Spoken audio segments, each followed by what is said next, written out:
When to say no to your doctor. Hi, I'm Frank with Oxygen Guy, and today we're talking about when to say no to your doctor. Now, I've dealt with doctors as far as it being a family member to patients that are in doctor's care. I've dealt with them on a professional level, dealing with medical oxygen patients and such. And more recently, I've been dealing with a lot more doctors on a patient level. About almost 2 years ago, I had my AFib and such, and then that actually started the wonderful world of medications and such that I've come to encounter over the last almost 2 years.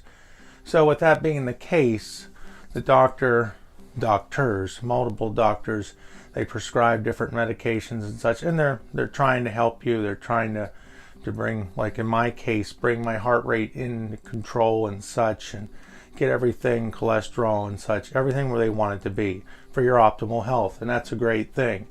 But if you're like me, and you really should, you should be looking to see what you're being prescribed, because the truth is the doctor might have the best of intentions, but unfortunately they're not the ones taking the medication. So they see good things coming from certain medications, and we're just going to push away the whole possibly some doctors could be getting paid to push medications on you. We're going to push that off to the side. We're just going to make the assumption that this doctor, the doctors, all doctors are trying to help, which is fine. But what you want to remember is you want to take a look at the side effects and such that come from the medications. And when you're doing your research, you might even find other medications that are just as beneficial to you with less side effects. Now, there could be a multitude of reasons why you can't have them, being other medications you're on, or even insurance restrictions or different things. But it's still good to look into them, because getting all the answers is the best when it comes to your health. Now, me personally, what I like to do is anytime the doctor starts talking about medications, I'll pull up my phone, I'll start researching them right away, and the second I get home, I'm doing an expansive search on Google looking for anything about the medications that I think is important.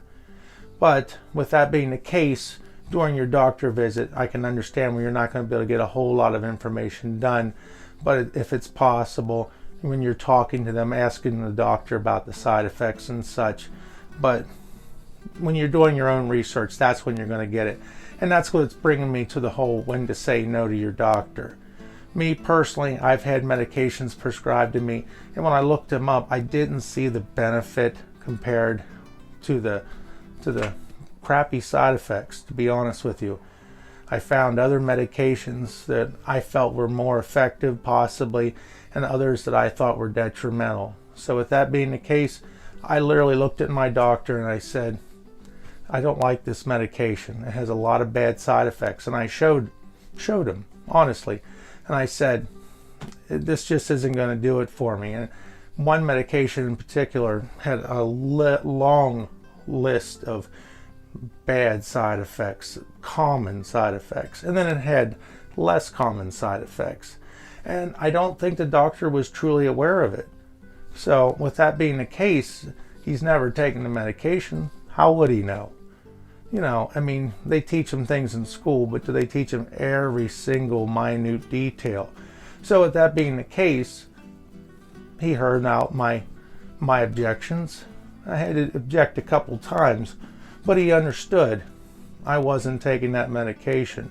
So we actually looked into alternative measures, and the truth is it worked out for the best.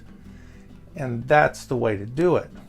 If the doctor's not willing to look at it with you, if they're not willing to get an understanding, then possibly it's time to get a second opinion, which should be all within your rights. And not to be mean about it, and respectfully ask and say, I'd like to get a second opinion, get your records and stuff. Just sneaking off might not get all the facts that you need. So if that's the case and you can't work it out, and you've said no and they won't help you, maybe it's time to move on. Now, I'm curious if anybody's had any problems with medications and such, and doctors saying no to you and you saying no to them, or treatments and such, drop a comment down below. I'm hoping this video was informative and helpful. If it was, give us a like and have a great day. We'll see you soon.